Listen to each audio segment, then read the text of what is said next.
آج کی بڑی خبر نون لیگ کے سینیٹر دوستین ڈومکی کے مطابق وزیر اعلیٰ بلوچستان سرفراز بگٹی کو ہٹانے کا فیصلہ ہو چکا ہے۔ ہمارے ساتھ لائن پر موجود ہے، میں 1 منٹ میں ان سے بات کرتا ہوں۔ یہ بھی آپ کو بتاتے چلیں کہ آج کے پروگرام کے اندر ہم آپ کے سامنے احسن اقبال صاحب کے ساتھ بات کرتے ہوئے پوچھیں گے کہ یہ جو خیبر پختونخوا سے بہت بڑا سیاسی بھونچال آنے کا خدشہ ہے، حقیقت ہے یا نہیں ہے۔ ان کے چیف منسٹر بہت دھمکیاں دے رہے ہیں۔ احسن اقبال بھی اس پر بات کریں گے۔ ہمارے ساتھ ان چیف منسٹر صاحب کے ایک نمائندہ بھی موجود ہوں گے، انفارمیشن سے ڈیل کرتے ہیں، اور ان سے ہم پوچھیں گے کہ یہ دھمکیاں جو ہیں یہ کارگر ہوں گی یا نہیں۔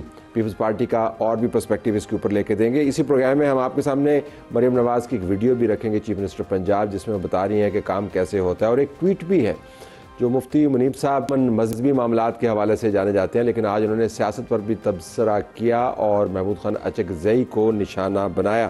اب ہم دوستین ڈومکی صاحب کے پاس چلتے ہیں۔ سینیٹر صاحب، ہم نے آپ کا یہ بیان دیکھا جس میں آپ نے کہا کہ وزیر اعلیٰ بلوچستان کو ہٹانے کا فیصلہ ہو چکا۔ میں نے ان کے آفس سے بات کی، انہوں نے کہا کہ ایک سینیٹر کی خواہش ہو سکتی ہے لیکن اس میں کوئی حقیقت نہیں ہے، لیکن آپ نے تو بڑا پکا بیان دیا، وجہ کیا ہے؟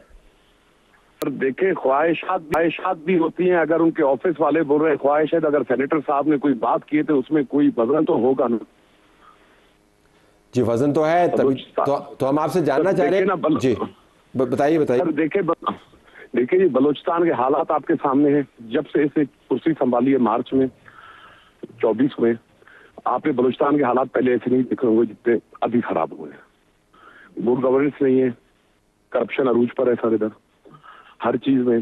لیکن یہ فیصلہ ہو چکا ہے، یہ بات میں 100% کہہ سکتا ہوں۔ اگر وہ مانے نہ مانے، اس کو ہٹانے کا فیصلہ کر لیا گیا ہے۔ تو پیپلز پارٹی کے خاص الخاص ہیں، کیسے ہٹیں گے؟ سر پیپلز پارٹی کے خاص ہے تو پیپلز پارٹی کی لیڈرشپ ان کو چینج کر رہی ہے نا سر۔ اچھا، اور کچھ وجوہات ہوں گے نا سر۔ ان ہاؤس چینج لا رہے ہیں کیونکہ 2.5 سال کا معاہدہ ہے، پیپلز پارٹی کا 1 سال رہتا ہے۔ ان ہاؤس چینج لا رہے ہیں، پیپلز پارٹی سے نیا وزیر آئے گا۔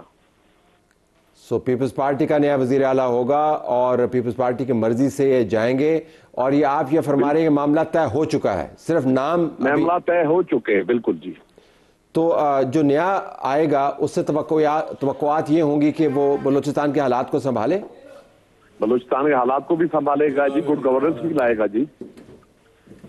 اور ہمارے سرفراز بگٹی صاحب جب سے سی ایم بنے، اس کو پوری گورنمنٹ کی سپورٹ تھی، ہر چیز کی سپورٹ تھی، لیکن پھر بھی وہ ناکام ہو چکے ہیں۔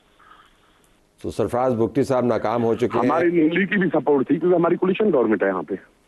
ٹھیک ہے، ظاہر ہے آپ کی سپورٹ کے بغیر تو بنتے نہیں تھے۔ ابھی احسن اقبال صاحب سے پوچھ لیتے ہیں۔ دوستین ڈومکی صاحب سے میں بات کر رہا ہوں، وہ کہہ رہے ہیں کہ سرفراز بگٹی کو ہم نے فارغ کرنے کا فیصلہ، اور بس پیپلز پارٹی نے فارغ کرنے کا کوئی فیصلہ کر لیا۔ ظاہر ہے، لیکن بیان تو آپ کی طرف سے ہے نا، آپ کی اس کے اندر بیان بالکل میری طرف سے ہے جی، بالکل۔ ٹھیک ہے، تو کوئی نیا نام ہے؟ اب کوئی نام کے اوپر آپ تبصرہ کرنا چاہیں گے؟ ورنہ ایسے نام ابھی تک وہ اپنے مشورات کریں گے، نام بعد میں میرے خیال سے وہ خود فیصلہ کرے گی پیپلز۔ احسن اقبال صاحب مجھے زیر اللہ کہہ رہے ہیں کہ ان کو کچھ پتہ نہیں۔ احسن صاحب آپ کو کچھ پتہ نہیں؟ فیصلہ نہیں ہوا اس کے اوپر، کوئی بات بھی نہیں ہوئی؟ احسن اقبال صاحب اس سے کہ اس پہ تو کوئی بات نہیں ہوئی۔ احسن اقبال صاحب ہمارے محترم ہیں، لیکن پیپلز پارٹی کی بات بتا رہا ہوں، ان کے اندر یہ فیصلہ ہو چکا ہے۔ اچھا، ان کے اندر ابھی نون لیگ سے مشاورت پارٹی کے اندر فیصلہ ہو چکا ہے۔ ٹھیک ہے، نون لیگ سے مشاورت ہماری کولیشن گورنمنٹ ہے، ہم 2.5 سال بالکل ان کے ساتھ ہیں، جو ہمارا فیصلہ ہوا ہے۔ اگر پیپلز پارٹی اپنا ہاؤس چینج لا رہی ہے تو پیپلز پارٹی خود کر رہی ہے۔ تو 2.5 سال کے بعد پھر آپ کا ہوگا وزیر اعلیٰ؟ 2.5 سال بعد ان کا ہوگا وزیر اعلیٰ انشاءاللہ۔ صاحب یہ تو طے نہیں ہے، اس پہ اسبات میں سر ہلا رہے ہیں۔ ٹھیک ہے جی، بہت شکریہ دوستین صاحب، آپ نے زبردست ہمیں مواد فراہم کیا۔ تو واقعتاً یہ معاہدہ ہے کہ 2.5 سال آپ کے 2.5 سال آپ کے۔ آئی تھاٹ کہ پرفارمنس کے اوپر آپ چیف منسٹر روکتے ہیں، لیکن یہ کیا بھاوتا ہوا ہے؟ ایسی بات نہیں ہے، کیونکہ وہاں پہ تقریباً آپ کو پتہ ہے کہ ایکچولی شروع میں تو پی ایم ایل این کے پاس اسٹرینتھ زیادہ تھی اور آلموسٹ برابر تھے، تو اس لیے پاور شیئرنگ کا ایک دنیا بھر میں یہی اصول ہوتا ہے کہ جب آپ کولیشن میں جاتے ہیں تو اس قسم کی انڈرسٹینڈنگ کر سکتے ہیں، تو اس میں کوئی ایسی کباہت والی بات نہیں۔ تو اگر نہ بھی اس مرتبہ جائیں سرفراز بگٹی صاحب، جو پیپلز پارٹی کا اندرونی معاملہ ہے، اور انہوں نے وضاحت کر دی کہ ہماری آپس میں بات چیت نہیں، پیپلز پارٹی کے اندرونی خبر دے رہے ہیں، تو 2.5 سال کے بعد انہوں نے جانا ہی تھا۔ جی جو میرا انڈرسٹینڈنگ ہے میری یہی ہے کہ وہاں پر ایک شراکت اقتدار کا فارمولہ تھا جس پہ اتفاق ہوا تھا، اور اس کے مطابق اگلے 2.5 سال جو آخری ہیں وہ پی ایم ایل این کی طرف سے وزیر اعلیٰ نامزد ہونا چاہیے وہاں پہ. اور کوئی کینڈیڈیٹ بھی آپ کے ذہن میں ہوگا؟ نہیں، ابھی پارٹی فیصلہ کرے گی. چلے شراکت اقتدار کے معاملات ہیں، ذرا یا آپ سمجھے کہ فساد شرارت سیاست اور فساد اقتدار کی بات کریں. چیف منسٹر کے پی، ان کے بیانات آپ نے دیکھے ہوں گے، سنے ہوں گے. 2 واقعات اڈیالہ کے سامنے، ان کے خیال کے مطابق عمران خان کی بہنوں کے ساتھ بڑی زیادتی ہوئی، ان کے ممبران ہیں پارلیمنٹ کے ان کے ساتھ بیٹھتے ان کو پانی پھینک دیا گیا. پھر جو انہوں نے NF-18 کی الیکشن کیمپین کرتے ہوئے جو باتیں کی ہیں وہ تو واضح انداز سے آپ کو بتا رہے ہیں جی کہ پاکستان میں کچھ ہم بڑا کرنے والے ہیں اور اب ہمارا ضبط کا پیمانہ جو ہے ختم ہو گیا ہے. Do you see a threat coming from K P یا نہیں؟ دیکھیے میں سمجھتا ہوں کہ یقیناً وہ یہ باتیں کریں گے، ان کا حق ہے، لیکن اب وہ ایک سیاسی جماعت کے کارکن نہیں ہے، وہ ایک پاکستان کے آئینی عہدے پر فائز ہیں، اور وہ وزیر اعلیٰ کے پی. اور کے پی وہ صوبہ ہے کہ جو اس وقت پاکستان میں دہشت گردی کی سب سے زیادہ لپیٹ پہ ہے.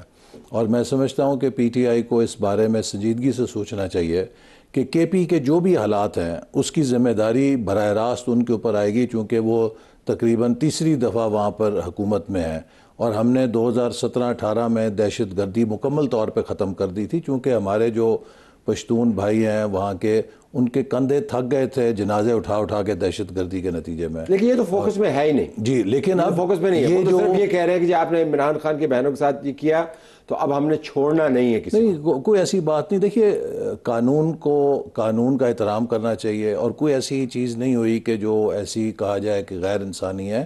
لیکن اگر آپ قانون کا احترام نہیں کریں گے، قانون توڑیں گے، تو آبویسلی لا انفورسمنٹ ایجنسیز جو ہیں وہ اپنا کام کریں گی.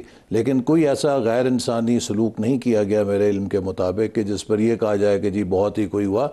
جو کچھ بھی پی ٹی آئی اپنے دور میں کرتی رہی ہے اس کے تو قریب بھی کوئی ان کے ساتھ سلوک نہیں ہو رہا. لیکن ہم تو اس کو معیار نہیں بنائیں گے. جی معیار نہیں بناتے، لیکن میں تو یہ کہتا ہوں میں تو یہ کہہ رہا ہوں کہ ان کو تو حق ہی نہیں ہے کہ کسی میری یہ ٹیڑھی بازو آپ دیکھتے ہیں نا، یہ صرف اور صرف عمران خان ذمہ دار ہے. میری یہ جب اسیسینیشن اٹیمپٹ ہوئی اس کے بعد ایک میجر سرجری ہوئی، 1 سال کے بعد ڈاکٹرز نے سٹیل نکالی، پھر سرجری ہوئی، اور سرجری کے تیسرے دن مجھے جھوٹے مقدمے میں گرفتار کر لیا.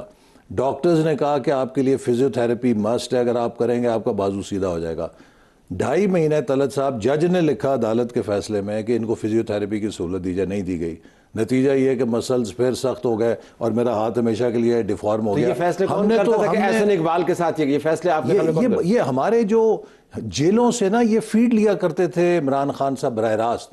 یہ شہباز شریف کے سالت میں ہے، خواجہ آصف کے سالت میں ہے، رانا ثناء اللہ کے سالت میں ہے، احسن اقبال کے سالت میں ہے. فیڈ کا مطلب ہے کیمرے سے ویژولز ہوتے تھے اور ڈیلی انٹیلیجنس کی رپورٹ جاتی تھی وہاں پر.